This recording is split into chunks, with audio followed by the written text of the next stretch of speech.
ദൈവമനുഷ്യന്റെ സ്നേഹഗീത അധ്യായം 119. ഈശോ തെളിവെള്ളം എന്ന സ്ഥലത്ത്. നിന്റെ ദൈവമായ കർത്താവ് ഞാനാകുന്നു. ഇന്നലത്തേക്കാൾ ഇരട്ടി ആളുകൾ ഇന്നുണ്ട്. പണക്കാരായവരും ഇന്ന് വന്നിട്ടുണ്ട്. ചിലർ കഴുതപ്പുറത്താണ് വന്നിരിക്കുന്നത്.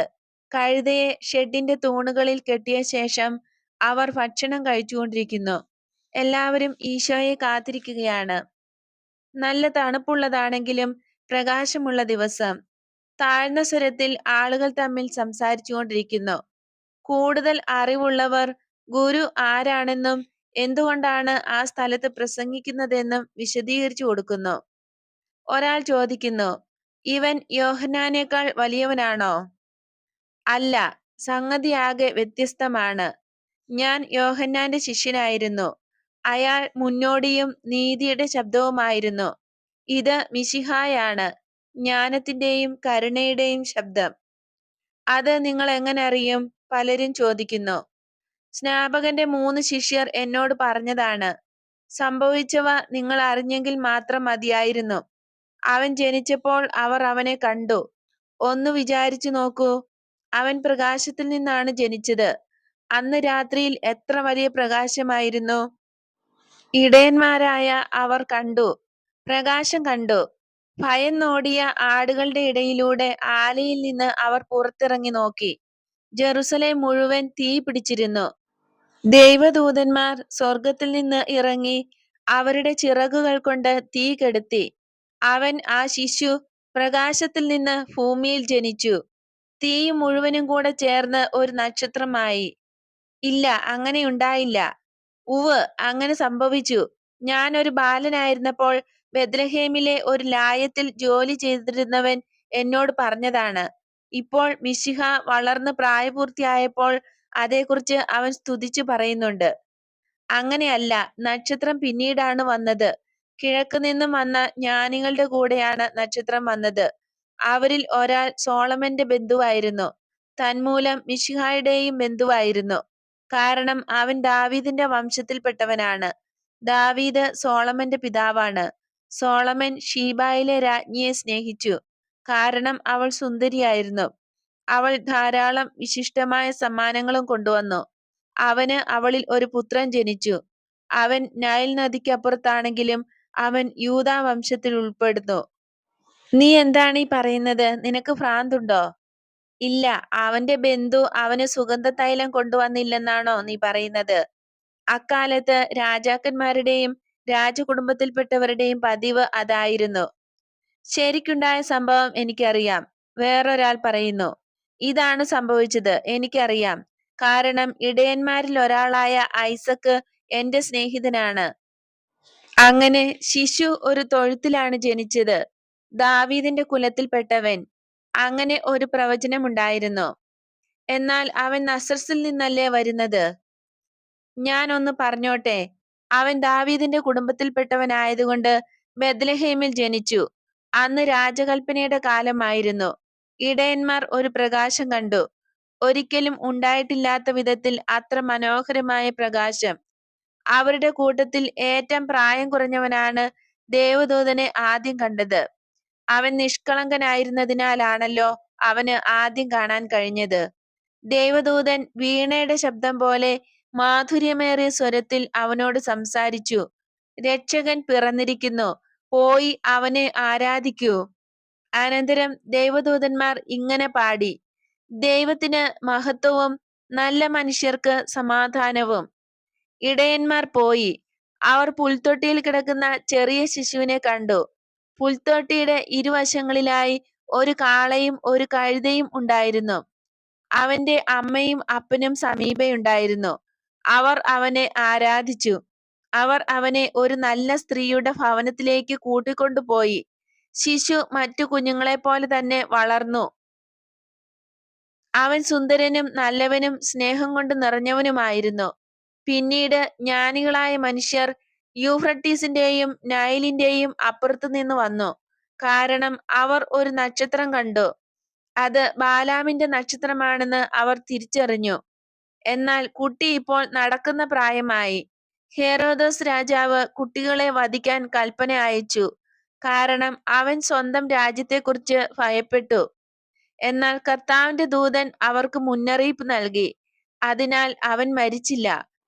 അവർ മത്താറിയായ്ക്ക് അപ്പുറത്തേക്ക് കടന്ന് രക്ഷപ്പെട്ടു. ബെത്ലഹേമിലെ കുട്ടികൾ മരിച്ചു. പിന്നീട് അവൻ തിരിച്ചു വന്ന് നസ്രസിൽ ഒരാശാരിയായി ജോലി ചെയ്തു. അവന്റെ സമയം വന്നപ്പോൾ അവന്റെ കസിൻ സ്നാപകൻ അവനെ അറിയിച്ചു കഴിഞ്ഞപ്പോൾ അവന്റെ ദൗത്യം നിർവഹിച്ചു തുടങ്ങി. ആദ്യം അവൻ അവന്റെ ഇടയന്മാരെയാണ് അന്വേഷിച്ചത്. 30 വർഷം തളർന്നു കിടന്നിരുന്ന ഐസക്കിനെ അവൻ സുഖപ്പെടുത്തി. ഐസക്കിന് അവനെക്കുറിച്ച് എത്ര പറഞ്ഞാലും മതിയാകില്ല. ഇതാണ് സത്യം. എന്നാൽ സ്നാപകന്റെ 3 ശിഷ്യരാണ് എന്നോടെല്ലാം പറഞ്ഞത്. അല്പം ചെറുതായതായി അനുഭവപ്പെട്ട ആദ്യത്തെ മനുഷ്യർ പറയുന്നു. ഇത് ശരിയാണ്. ലയത്തിലെ പണിക്കാരൻ പറഞ്ഞതാണ് സത്യമല്ലാത്തത്. അവൻ അതേക്കുറിച്ച് വമ്പു പറയുന്നു. അവൻ പോയി ബെത്ലഹേമിലുള്ളവരോട് നല്ലവരാകാൻ പറയട്ടെ. മിശിഹായ്ക്ക് ബെത്ലഹേമിലാകട്ടെ ജെറുസലേമിലാകട്ടെ പ്രസംഗിക്കാൻ കഴിയുന്നില്ലല്ലോ. തീർച്ചയായും നിയമജ്ഞരും പ്രീശരും അവന്റെ വാക്കുകൾ ശ്രവിക്കുന്നതായി ഭാവനയിൽ കാണാൻ കഴിയുമോ? സ്നാപകൻ വിളിക്കുന്നത് പോലെ അണലികളും ചെന്നായ്ക്കളും. എനിക്ക് സുഖം കിട്ടണമെന്ന് ആഗ്രഹമുണ്ട്. എന്റെ കാലിൽ പൊറുക്കാത്ത വ്രണവും പഴുപ്പും. കഴുതപ്പുറത്ത് യാത്ര ചെയ്തു വരുന്ന വഴിക്ക് തന്നെ ഞാൻ മരിച്ചു പോകുമെന്ന് വിചാരിച്ചു. അവനെ ഞാൻ സിയോനിൽ അന്വേഷിച്ചു. അവൻ ഇപ്പോൾ അവിടെയെങ്ങും ഇല്ല. ഒരാൾ പറയുന്നു. അവർ കൊല്ലുമെന്ന് അവനെ ഭീഷണിപ്പെടുത്തി. വേറൊരാൾ പറയുന്നു. പട്ടികൾ. ശരിയാ. നീ എവിടുന്നാണ് വന്നിരിക്കുന്നത്? ലിദിയായിൽ നിന്ന്. ഇത്ര ദൂരെ നിന്നോ? എനിക്ക് എനിക്ക് എന്റെ ഒരു പാപത്തെക്കുറിച്ച് അവനോട് പറയണമെന്ന് ആഗ്രഹമുണ്ട്. ഞാൻ സ്നാപകനോട് പറഞ്ഞു. എന്നാൽ ഞാൻ ഓടിക്കളഞ്ഞു. അത്ര കഠിനമെന്ന് എനിക്ക് തോന്നുന്നില്ല. വേറൊരാൾ പറയുന്നു. നീ എന്താണ് ചെയ്തത്? കുറേയധികം തിന്മ. ഞാൻ അത് അവനോട് പറയും. അവൻ എന്നെ ശപിക്കുമോ? നീ എന്ത് പറയുന്നു? ഇല്ല, അവൻ ബെത്സയിദായിൽ പ്രസംഗിക്കുന്നത് ഞാൻ കേട്ടു. ഞാൻ യാദൃശ്ചികമായി അവിടെ ചെന്നതാണ്. ഓ, എന്തൊരു വാക്കുകൾ! അവൻ പാപം ചെയ്ത ഒരു സ്ത്രീയെക്കുറിച്ച് പറയുകയായിരുന്നു. ഹാ, ഞാൻ ആ വാക്കുകൾക്ക് അർഹനാകുവാനായി ആ സ്ത്രീ ഞാനായിരുന്നെങ്കിൽ എന്ന് പോലും ആഗ്രഹിച്ചുപോയി. വൃദ്ധനായ ഒരു മാന്യൻ പറയുന്നു. ഇതാ അവൻ വരുന്നു. അനേകർ വിളിച്ചു പറയുന്നു. കാരുണ്യമേ, എനിക്ക് ലജ്ജയാകുന്നു.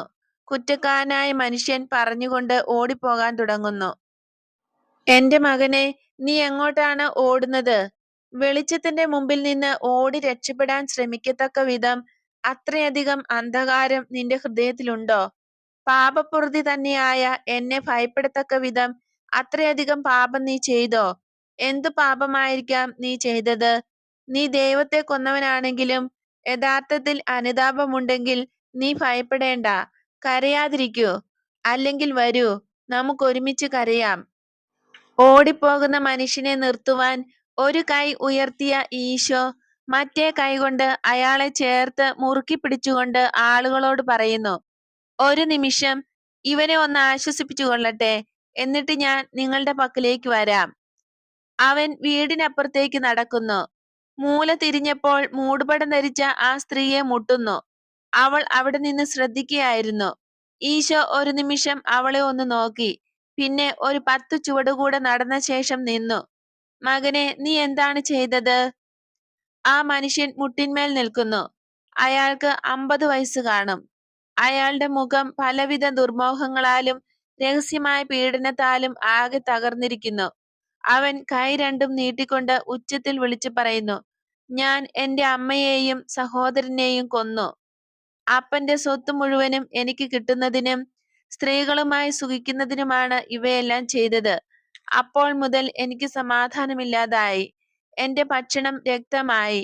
എന്റെ ഉറക്കം പേടിസ്വപ്നങ്ങളായി. എന്റെ ആനന്ദങ്ങൾ ഹാ, സ്ത്രീകളുടെ മടിയിൽ കാമാർത്തി പൂണ്ട അവരുടെ കരച്ചിൽ. മരിച്ചുപോയ എന്റെ അമ്മയുടെ തണുത്ത മൃതശരീരം എനിക്ക് അനുഭവപ്പെട്ടു. വിഷം കുടിച്ച് മരിച്ച എന്റെ സഹോദരന്റെ മരണരോദനം ഞാൻ കേട്ടു. മതാലസകളായ സ്ത്രീകൾ ശപിക്കപ്പെട്ടവരാകട്ടെ. അവർ സർപ്പങ്ങളാണ്, മെഡൂസാകളാണ്, ഒരിക്കലും മതിവരാത്ത മനഞ്ഞിലുകൾ. എന്റെ നാശം ശപിക്കാതിരിക്കൂ, ഞാൻ നിന്നെ ശപിക്കുന്നില്ലല്ലോ. നീ എന്നെ ശപിക്കുന്നില്ലയോ? ഇല്ല, ഞാൻ കരയുകയാണ്. നിന്റെ പാപം എന്റെ മേൽ ഞാൻ വഹിക്കുകയാണ്.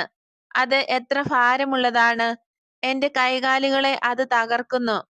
എന്നാൽ ഞാൻ അതിനെ എന്നോട് ചേർത്ത് പിടിക്കുന്നു. അത് ഞാൻ എന്നിലേക്ക് വഹിച്ച് അതിനെ ദഹിപ്പിക്കുകയാണ്. എന്നിട്ട് നിനക്ക് ഞാൻ പാപപ്പൊറുതി നൽകുന്നു. അതെ, നിന്റെ വലിയ പാപം ഞാൻ പൊറുക്കുന്നു. കരഞ്ഞുകൊണ്ട് മുട്ടിന്മേൽ നിൽക്കുന്ന ആ മനുഷ്യന്റെ ശിരസിൽ കൈകൾ വച്ചുകൊണ്ട് ഈശോ പ്രാർത്ഥിക്കുന്നു. പിതാവേ, എന്റെ രക്തം ഇവനു വേണ്ടി കൂടെയാണ് ചിന്തപ്പെടാൻ പോകുന്നത്. തൽക്കാലത്തേക്ക് ഇതാ എന്റെ കണ്ണീരും പ്രാർത്ഥനയും. പിതാവേ, ഇവൻ അനുതപിക്കുന്നതിനാൽ ഇവനോട് ക്ഷമിക്കണമേ. എല്ലാം ആരുടെ വിധിക്കായി അങ്ങ് വിട്ടിരിക്കുന്നുവോ ആ പുത്രൻ, അങ്ങയുടെ പുത്രൻ ഇത് ആവശ്യപ്പെടുന്നു. ആ നിലയിൽ ഈശോ കുറച്ചു സമയം നിൽക്കുന്നു. അനന്തരം കുനിഞ്ഞ് അയാളെ എഴുന്നേൽപ്പിച്ചുകൊണ്ട് പറയുന്നു, നിന്റെ പാപം പൊറുക്കപ്പെട്ടിരിക്കുന്നു. പ്രായശ്ചിത്തത്തിന്റെ ഒരു ജീവിതം വഴിയായി നിന്റെ പാപത്തിന്റെ കടങ്ങൾ അവശേഷിക്കുന്നവ പരിഹരിക്കുവാൻ നീ തന്നെ പരിശ്രമിക്കുക. ദൈവം എന്നോട് ക്ഷമിച്ചു അല്ലേ? എന്റെ അമ്മ ക്ഷമിച്ചോ? എന്റെ സഹോദരൻ ക്ഷമിച്ചിട്ടുണ്ടോ? ദൈവം ക്ഷമിക്കുന്നത് എല്ലാവരും ക്ഷമിക്കുന്നു. പൊയ്ക്കൊള്ളുക, ഇനിയും പാപം ചെയ്യരുത്. ആ മനുഷ്യൻ ഉച്ചത്തിൽ കരഞ്ഞുകൊണ്ട് ഈശോയുടെ കരം ചുംബിക്കുന്നു. കരഞ്ഞുകൊള്ളട്ടെ എന്ന് കരുതി ഈശോ അയാളുടെ അടുത്ത് നിന്ന് വീട്ടിലേക്ക് നടക്കുന്നു. മൂടുപടം ധരിച്ച ആ സ്ത്രീക്ക് ഈശോയെ കണ്ട് സംസാരിച്ചാൽ കൊള്ളാമെന്ന് ആംഗ്യം കാണിക്കുന്നു. എന്നാൽ തലകുനിച്ച് അനങ്ങാതെ നിൽക്കുകയാണ്. ഈശോ അവളെ നോക്കാതെ അവളുടെ മുന്നിൽ കൂടെ കടന്നു പോകുന്നു. ഈശോ തന്റെ സ്ഥാനത്ത് വന്നു. അവൻ സംസാരിക്കാൻ തുടങ്ങുകയാണ്. ഒരാത്മാവ് കർത്താവിന്റെ പക്കലേക്ക് തിരിച്ചു പോയിരിക്കുന്നു. താൻ സൃഷ്ടിച്ച ആത്മാക്കളെ സാത്താന്റെ കെണിയിൽ നിന്നും രക്ഷിച്ച് സ്വർഗത്തിലേക്കുള്ള വഴിയിലേക്ക് കൊണ്ടുവരുന്ന അവിടുത്തെ സർവശക്തി വാഴ്ത്തപ്പെട്ടതാകട്ടെ. ആ ആത്മാവ് എന്തുകൊണ്ടാണ് നഷ്ടപ്പെട്ടത്? നിയമത്തെ മറന്ന് ജീവിച്ചതുകൊണ്ടാണ്. പുസ്തകത്തിൽ ഇപ്രകാരം പറയപ്പെട്ടിരിക്കുന്നു, സീനാ മലയിൽ കർത്താവ് ഭീതിതമായ തന്റെ ശക്തിയോടുകൂടെ പ്രത്യക്ഷപ്പെട്ടു. അതിനാൽ അവൻ പറഞ്ഞത്, ഞാനാകുന്നു ദൈവം, ഇത് എന്റെ അഭീഷ്ടമാണ്. ദൈവത്തിന്റെ അഭീഷ്ടത്തെ എതിർക്കുന്നവർക്കായി ഞാൻ ഒരുക്കിയിരിക്കുന്ന മിന്നൽ ഇതാണ്. സംസാരിക്കുന്നതിന് മുമ്പ് അവൻ കൽപ്പിച്ചിരിക്കുന്നു, ആയിരിക്കുന്നവനാരോ അവനെ ഓർത്ത് ജനങ്ങളാരും മുകളിലേക്ക് കയറരുത്. പുരോഹിതൻ പോലും ശിക്ഷിക്കപ്പെടാതിരിക്കേണ്ടതിന് അവർക്ക് കൽപ്പിച്ചിരിക്കുന്ന പരിധിയെ സമീപിക്കുന്നതിന് മുമ്പ് ശുദ്ധീകരിക്കപ്പെടണം. കാരണം അത് നീതിയുടെയും പരീക്ഷണത്തിന്റെയും കാലമായിരുന്നു. ഒരു കല്ല് വച്ച് അടച്ചാൽ എന്ന പോലെ സ്വർഗം എന്ന രഹസ്യം അടയ്ക്കപ്പെട്ടിരുന്നു. ദൈവകോപവും അടയ്ക്കപ്പെട്ടിരുന്നു. നീതിയുടെ വാളുകൾ മാത്രം കുറ്റവാളികളായ മക്കളുടെ മേൽ ആഞ്ഞു പതിച്ചിരുന്നു. എന്നാൽ ഇപ്പോൾ അങ്ങനെയല്ല. നീതിയെല്ലാം തന്നിലേക്ക് ആവഹിക്കുവാൻ നീതിമാനായവൻ വന്നിരിക്കുന്നു. മിന്നൽ പിണറുകൾ കൂടാതെയും യാതൊരു പരിധിയും നിർണയിക്കാതെയും ദൈവത്തിന്റെ വചനം കൃപയും ജീവനും മനുഷ്യർക്ക് നൽകാനായി അവരോട് സംസാരിക്കുന്നു. പിതാവും കർത്താവും ആയവന്റെ ഒന്നാമത്തെ വചനം ഇതാകുന്നു, നിന്റെ ദൈവമായ കർത്താവ് ഞാനാകുന്നു. ദൈവിക സ്വരം ഈ വാക്ക് ഉച്ചരിക്കാത്തതായോ ദൈവിക വിരല് ഈ വാക്ക് എഴുതാത്തതായോ ഒരു നിമിഷം പോലുമില്ല. എവിടെ? എല്ലായിടത്തും. എല്ലാം ഈ വാക്ക് ആവർത്തിച്ചു കൊണ്ടിരിക്കുന്നു. പുല്ലും നക്ഷത്രവും വെള്ളവും അഗ്നിയും രോമവും ഭക്ഷണവും പ്രകാശവും അന്ധകാരവും ആരോഗ്യവും രോഗവും ധനവും ദരിദ്രവും എല്ലാം ഇത് ആവർത്തിച്ചു കൊണ്ടിരിക്കുന്നു. എല്ലാം ഇങ്ങനെയാണ് പറയുന്നത്, ഞാനാണ് കർത്താവ്, എന്നിൽ നിന്നാണ് നിനക്ക് കിട്ടിയത്. എന്റെ ഒരു വിചാരം നിനക്കത് നൽകുന്നു, വേറൊരു വിചാരം നിന്നിൽ നിന്നത് എടുത്തു കളയുന്നു. എന്റെ നിശ്ചയത്തിൽ നിന്ന് നിന്നെ രക്ഷിക്കാൻ ഒരു പട്ടാളത്തിനും ഒരു പ്രതിരോധ ശക്തിക്കും കഴിയുകയില്ല. കാറ്റിന്റെ ശബ്ദം അത് വിളിച്ചു പറയുന്നു, ജലത്തിന്റെ കളകള ശബ്ദം അത് പാടുന്നു, പുഷ്പങ്ങളുടെ സൗരഭ്യത്തിൽ കൂടെ അത് സുഗന്ധം പരത്തുന്നു, പർവ്വതത്തിന്റെ മുകളിൽ അത് ഉല്ലേഖനം ചെയ്യപ്പെട്ടിരിക്കുന്നു, മനുഷ്യ മനസാക്ഷിയിൽ അത് മന്ത്രിക്കുന്നു, സംസാരിക്കുന്നു, വിളിച്ചു പറയുന്നു, ഞാനാണ് നിന്റെ ദൈവമായ കർത്താവെന്ന്. ഒരിക്കലും ഇത് മറക്കാതിരിക്കൂ. ഈ വാക്ക് കേൾക്കാതിരിക്കാൻ നിങ്ങളുടെ കണ്ണുകൾ, ചെവികൾ അടയ്ക്കരുത്. മനസാക്ഷിയെ ശ്വാസം മുട്ടിക്കരുത്. എന്താണെങ്കിലും ഇത് നിലനിൽക്കുന്നു. ഒരു നിമിഷം വരും, അപ്പോൾ അത് ദൈവത്തിന്റെ ആജ്ഞേയ വിരൽ കൊണ്ട് വിരുന്നുശാലയുടെ ഭിത്തികളിൽ, ഇളകിമറിയുന്ന തിരമാലകളിൽ, ഒരു ശിശുവിന്റെ പുഞ്ചിരിക്കുന്ന അധരങ്ങളിൽ, മരിച്ചുകൊണ്ടിരിക്കുന്ന ഒരു വൃദ്ധന്റെ വിളറിയ മുഖത്ത്, സുഗന്ധവാഹിയായ ഒരു റോസാപ്പൂവിൽ, ചീഞ്ഞളിഞ്ഞ ഒരു ശവകുടീരത്തിൽ എഴുതപ്പെടും. ഒരു നിമിഷം വരും, വീഞ്ഞിന്റെയും ആനന്ദത്തിന്റെയും മധ്യേ, ജോലിത്തിരക്കിന്റെ, പണസമ്പാദ്യത്തിന്റെ പരിശ്രമങ്ങൾക്കിടയിൽ, രാത്രിയിലെ വിശ്രമ സമയത്ത്, ഏകനായി നടന്നു പോകുന്ന സമയത്ത്, അതിന്റെ ശബ്ദമുയർത്തി പറയും, നിന്റെ ദൈവമായ കർത്താവ് ഞാനാകുന്നു. ആർത്തിയോടെ നീ ചുംബിക്കുന്ന മാംസത്തിനോ, അത്യാഗ്രഹത്തോടെ നീ വിഴുങ്ങുന്ന ഭക്ഷണത്തിനോ, നീ വളരെ ലുബ്ധുകാട്ടി സ്വരുക്കൂട്ടുന്ന സ്വർണത്തിനോ, നീ മടി പിടിച്ച് ചുരുണ്ടുകൂടി കഴിയുന്ന കിടക്കയ്ക്കോ, നിന്റെ മൗനത്തിനോ ഏകാന്തതയ്ക്കോ അതിനെ നിശബ്ദമാക്കാൻ കഴിയുകയില്ല. നിന്റെ ദൈവമായ കർത്താവ് ഞാനാകുന്നു. നിന്നെ ഉപേക്ഷിക്കാത്ത കൂട്ടുകാരൻ, നിനക്ക് ഓടിച്ചുവിടാൻ കഴിയാത്ത അതിഥി. നീ നല്ലവനാണോ? എങ്കിൽ അതിഥിയും കൂട്ടുകാരനുമായവൻ നിന്റെ സ്നേഹിതനായിരിക്കും.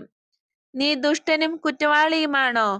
എങ്കിൽ അതിഥിയും കൂട്ടുകാരനുമായവൻ ദേഷ്യം പൂണ്ട ഒരു രാജാവായി തീരും.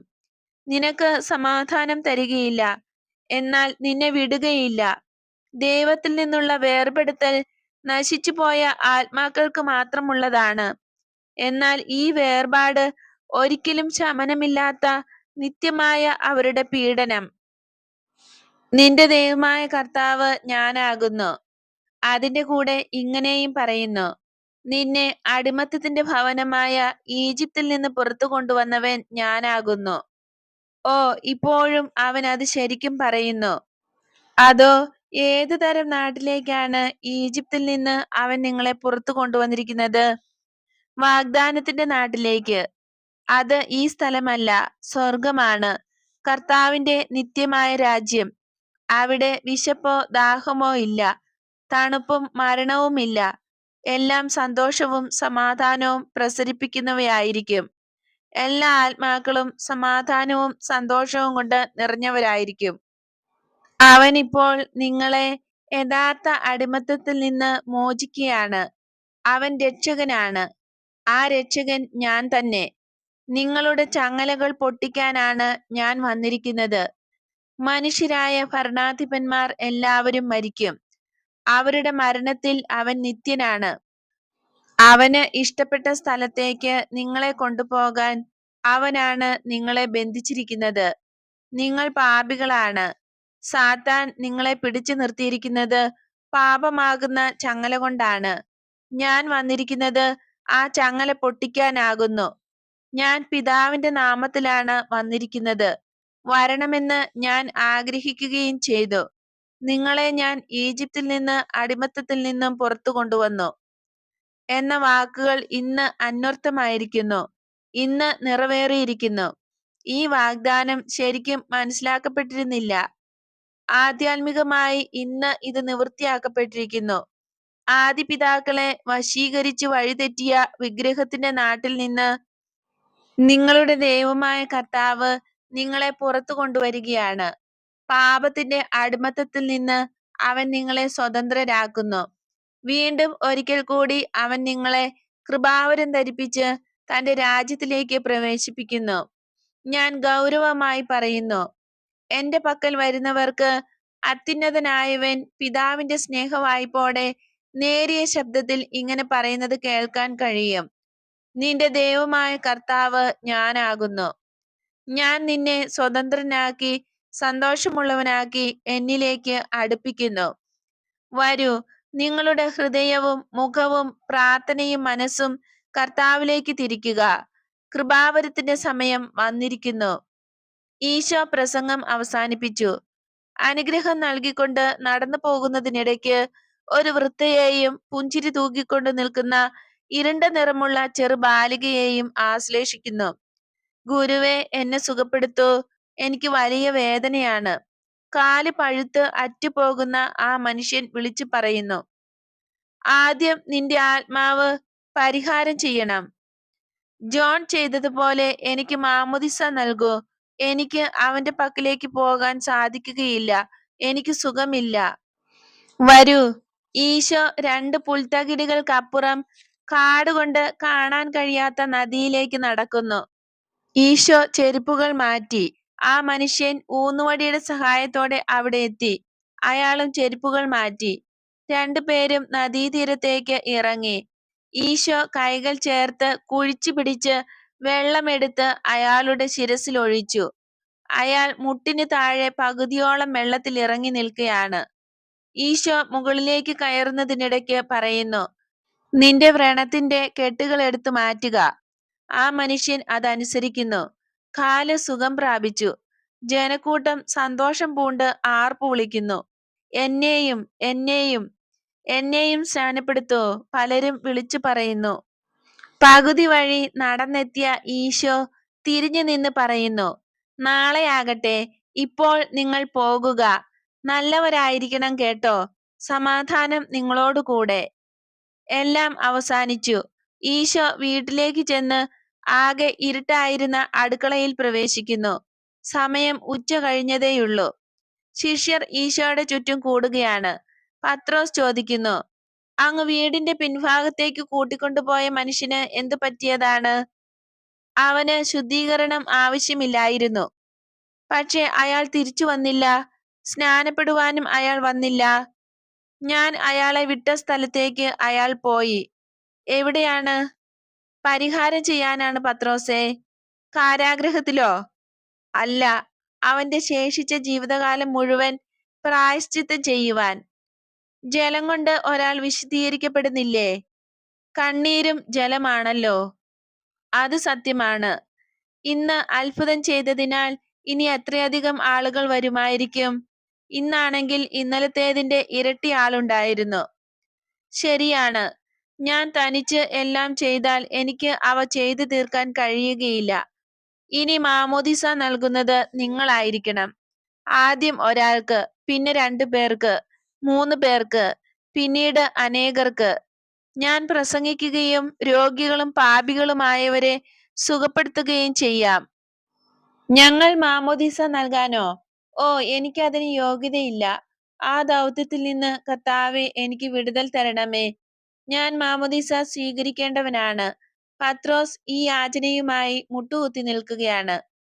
ഈശോ കുനിഞ്ഞിട്ട് പറയുന്നു, മാമോദിസ ആദ്യം നൽകുന്നത് നീ ആയിരിക്കും നാളെ തുടങ്ങി. വേണ്ട കർത്താവേ, ഞാൻ ആ പുകക്കുഴലിനേക്കാൾ കറുത്തതായിരിക്കെ ഞാൻ എങ്ങനെ മാമോദിസ നൽകും? തന്റെ പരുക്കൻ മുക്കുവ കരങ്ങൾ ചേർത്ത് ഈശോയുടെ മുട്ടിന്മേൽ വച്ചുകൊണ്ട് മുട്ടിന്മേൽ നിൽക്കുന്ന പത്രോസിന്റെ ആത്മാർത്ഥമായ എളിമ കണ്ട് ഈശോ പുഞ്ചിരി തൂകുന്നു. അനന്തരം പത്രോസിന്റെ നരച്ച ചുരുണ്ട മുടിക്ക് താഴെ നെറ്റിത്തടത്തിൽ ചുംബിച്ചുകൊണ്ട് പറയുന്നു, ഇവിടെ നോക്കൂ, എന്റെ ചുംബനം കൊണ്ട് നിന്നെ ഞാൻ മാമോദിസ മുക്കുന്നു.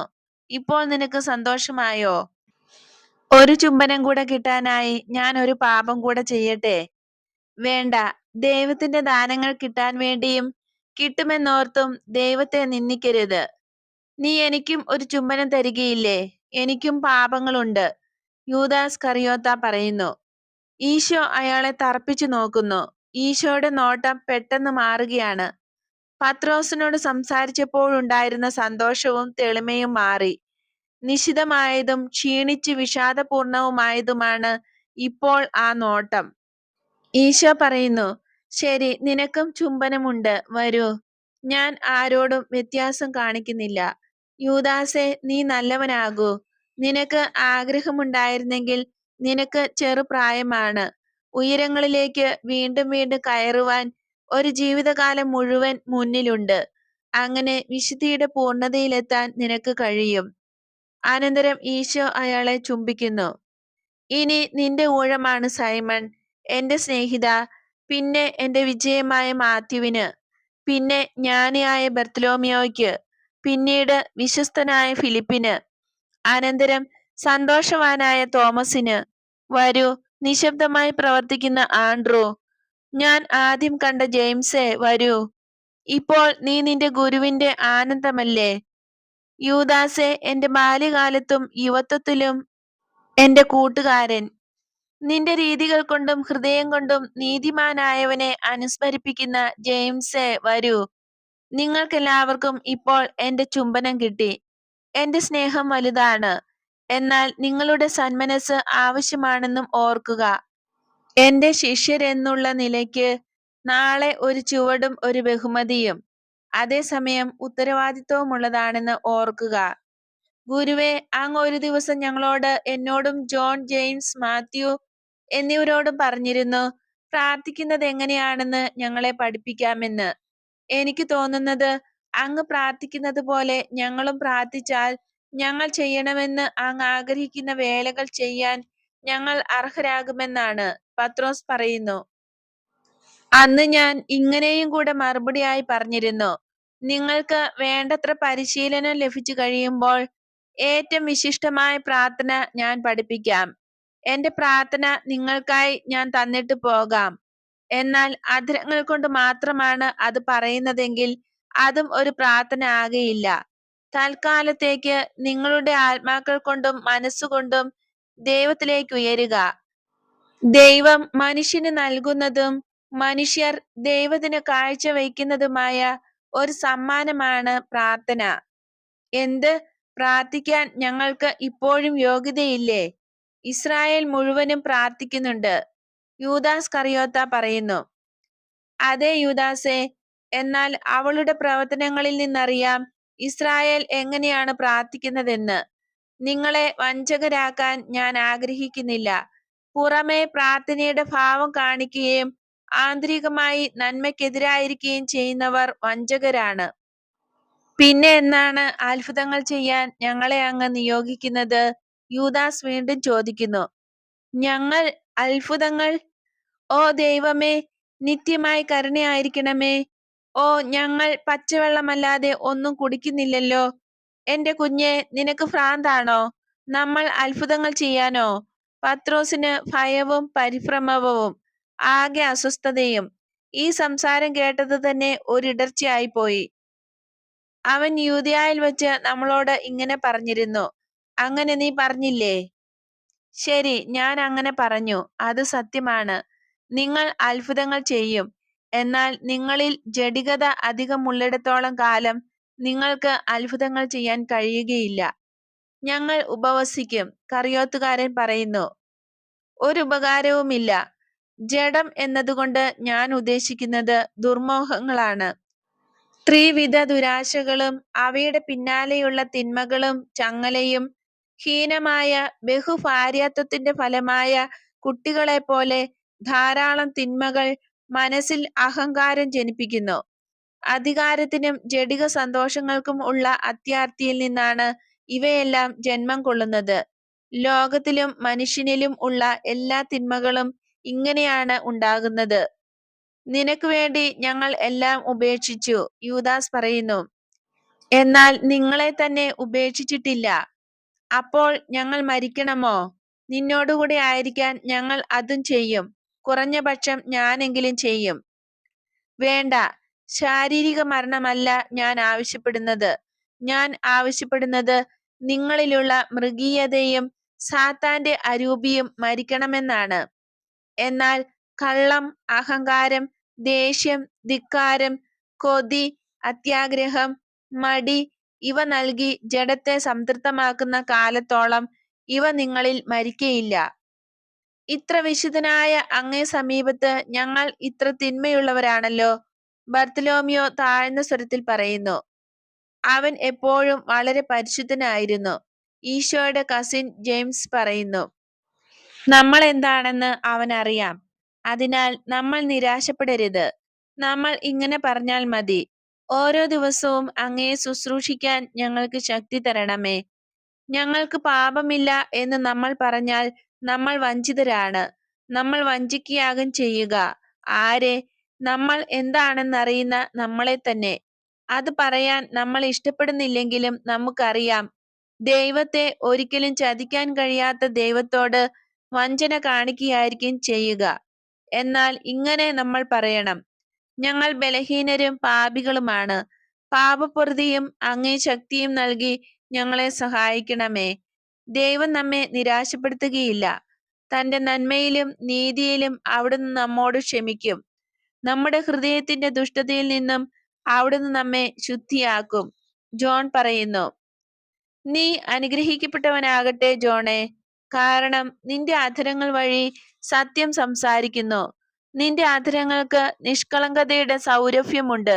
അവ ആരാധ്യമായ സ്നേഹത്തെ മാത്രമേ ചുംബിക്കുന്നുള്ളൂ.